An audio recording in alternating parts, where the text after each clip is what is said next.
Hi everybody, I'm Amy from the Cauldron, and in today's episode of Dye Time I'm going to be dyeing this skein of yarn. It is 112 grams and it is the yarn from my 10th anniversary special where I took some raw fibre and scoured it, processed it and spun it to get this.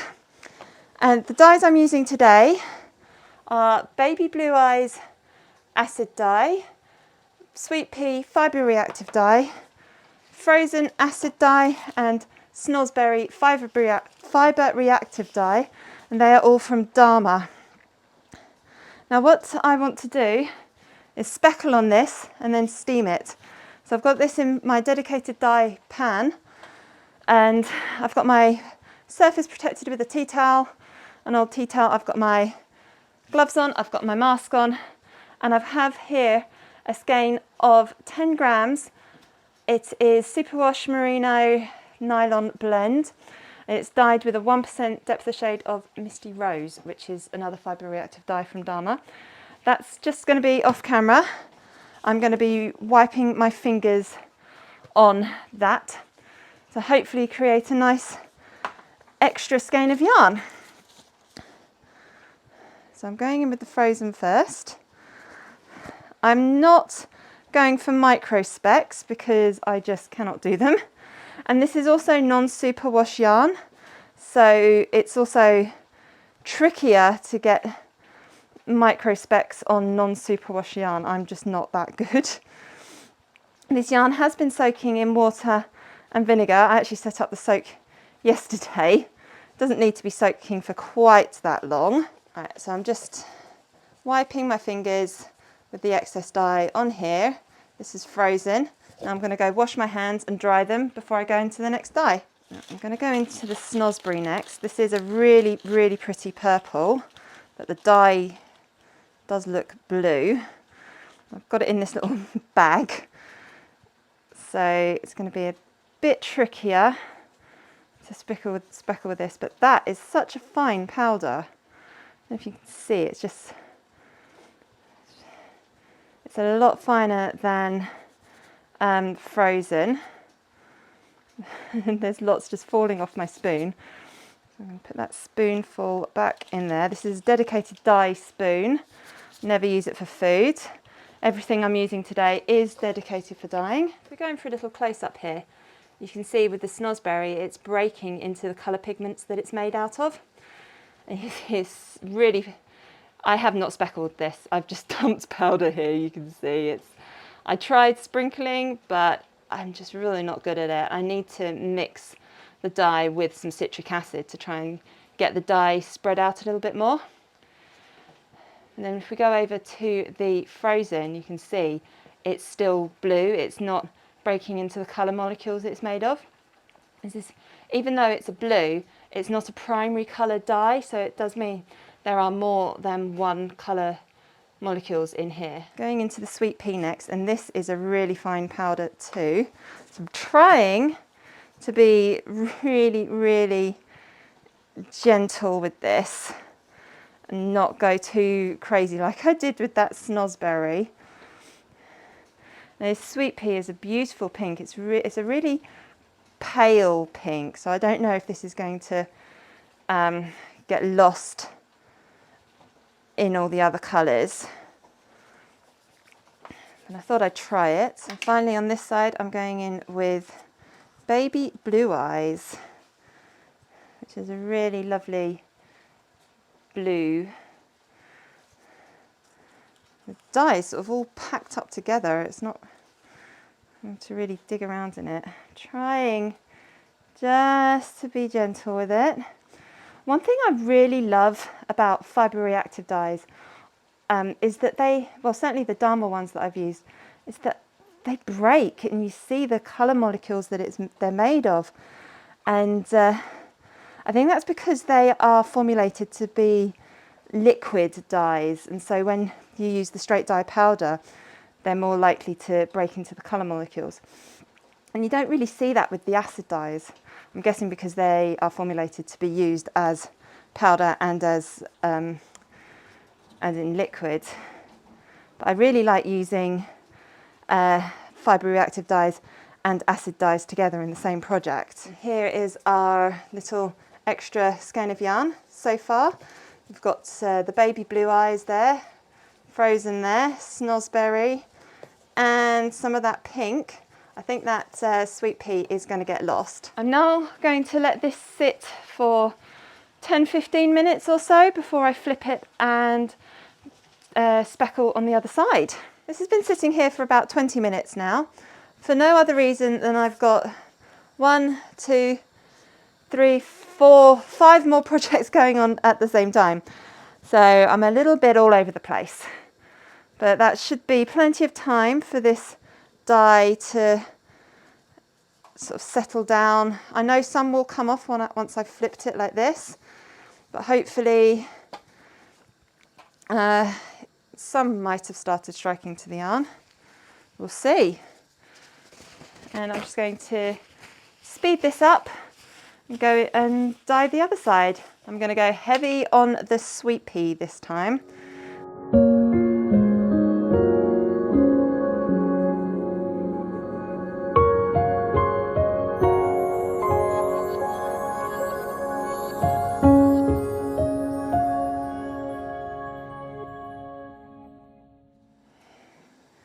I'm going to flip this again and try and get some of that white bare yarn.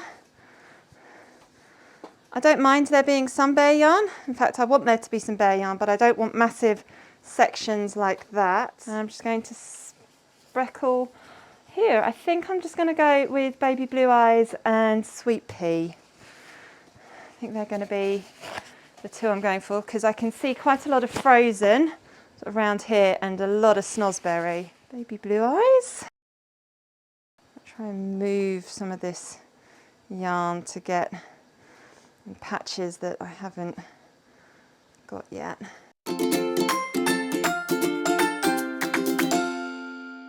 I am now happy with this coverage, and I'm going to let this sit here while I get my steam basket ready. I'm now going to add this to my basket, and you can see there is some dye.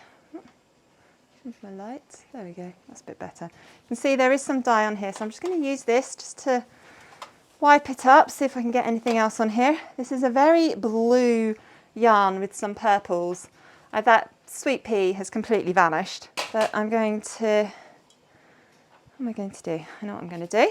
I am going to just wrap this in a little bit of cling film, because I don't particularly want it all this colour leaking out if it happens,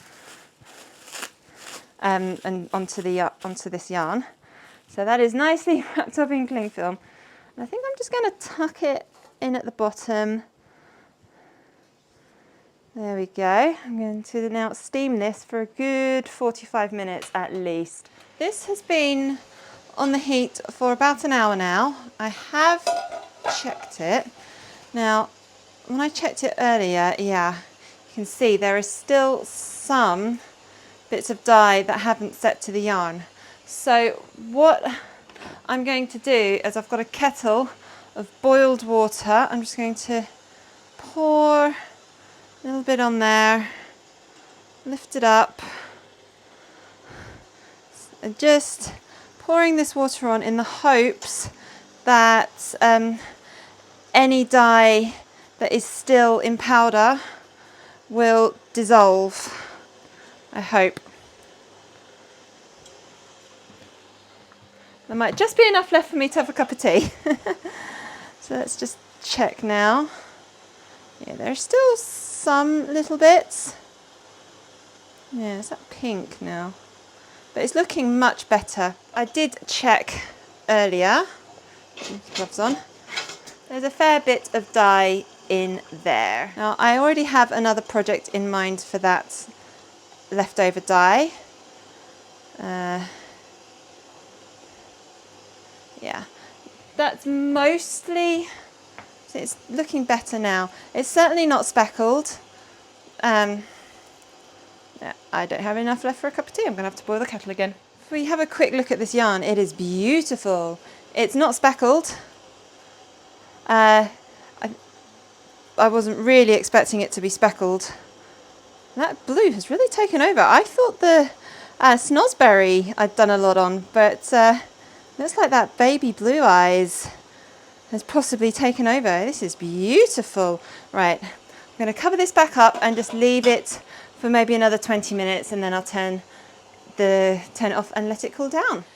This has been on the heat for an extra about half an hour now, and just checking it. It does look like that that water that I poured on helped to dissolve the last of that dye. There's the tiniest hints of colour there, but I'm not worried about that. I'm just going to set this aside to cool now, and then I can wash it. This has completely cooled down now, so I'm going to very carefully wash this in some cold tap water. Gonna let that soak for a second while I unwrap our little extra. This all smells very much of vinegar, but it looks like there may not be any bleeding. I'm hoping. I'm add a little bit of washing up liquid. Now this is non-superwash, so I am being very, very careful. I'm just foaming up that soap there. I'm just going to gently pat this. Oh yeah, I don't want this felting. After all the effort, all the work that went into actually creating this yarn, I don't want it to felt and then be unusable. It looks like there may be a bit of blue coming off. Yeah, there's definitely a little bit of blue there, not too much. This yarn here, this is superwash, so I can run this under the water and squeeze it like this, and it's not going to felt. It's very tangled. I'm going to have to straighten that out once it's dry, and that's looking pretty good to me. So it may just be this one. There could be a bit of unbound dye. That's actually looking much better already. Yeah, that water. There may be a little hint of blue, but not really much. So I'm going to just soak this a couple of times. I'm going to change the water and just a couple more times until the water runs clear. Yeah, this water's looking pretty clear now. I'm happy, so I can now hang this out to dry. Here is the finished yarn. This is beautiful. It's not speckled, but I wasn't really expecting that. As I said, I'm really bad at speckling, and it's hard to speckle quite fine, get super fine speckles on non-superwash yarn. There is still some pink. I'm really happy. There are splotches of pink throughout this. Not much. I mean, it is mostly blue. That's baby blue eyes really took over. You can see the difference in blues there. You've got baby blue eyes there and frozen. But if you look at it all together like this, I think it's beautiful. And got some lovely pink and purples there. Those colours worked so well together. And not forgetting our extra little piece of yarn that I used to wipe my fingers on. It's gone a little bit crinkly actually. I've not noticed that happen before. It's a bit strange. That is the colour that the yarn was when we started. That's the Misty Rose. I can't see any of that in here now. I mean, those blues have really taken over, and there are some little specks in here amongst the wash of colour. It's mostly blue. It's that dark blue, the baby blue eyes. But these colours have worked really nicely. I don't really see any of the pinks apart from there. That could quite easily be snozzberry that broke. Yeah, the sweet pea I don't really see any of. But altogether, these colours just go really well together, and I'm so happy with how this little extra skein has turned out. Those colours I think look so good together. Maybe next time I might try and dial back on the baby blue eyes, but they really look pretty. And there still is some bare yarn. Not loads of it, but there is some. Thank you so much for watching this video. I really hope you enjoyed it. Do please click like and subscribe to my channel. leave a comment down below. Let me know what you thought of this video. I do have a lot more of this fibre left to process and spin, so there will be more videos featuring my hand spun yarn in the future. What colours would you like to see me do next time? What methods would you like to see me use next time? Leave a comment down below. Let me know what you would like to see me do with this yarn in the future. I publish a new video every Monday, usually around 6 PM UK time. So make sure you've got your notifications turned on so you never miss a new video. Thank you so much for watching.